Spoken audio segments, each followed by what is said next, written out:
Civil ఇంజనీర్‌కి, civil కాంట్రాక్టర్‌కు, civil work చేసే వాళ్ళకు, మేస్త్రీలకు అస్సలు పరిచయం అవసరం లేని పదం ఏందయ్యా అంటే కవర్ బ్లాక్స్. ఇంతకీ ఈ కవర్ బ్లాక్స్ ఏంటి? వీటిని ఎందుకు వాడతారు అంటే, మామూలుగా బిల్డింగ్ కట్టేటప్పుడు మనం స్లాబ్ ఏసేటప్పుడు గానీ, కింద బెడ్ ఏసేటప్పుడు గానీ ఈ విధంగా రాడ్లు కడుతూ ఉంటాం.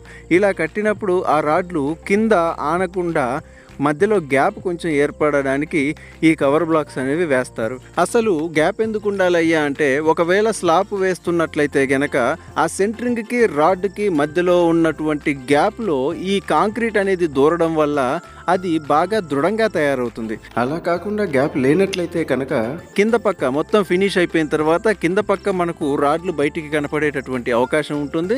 అంత గట్టిగా కూడా ఉండదు. కాబట్టి ఈ కవర్ బ్లాక్లను యూజ్ చేయడం వల్ల మనం వేసినటువంటి స్టీలు వేసినటువంటి కాంక్రీట్కి చాలా బలాన్ని చేకూరుస్తుంది. మరిన్ని వీడియోస్ కోసం సబ్స్క్రైబ్.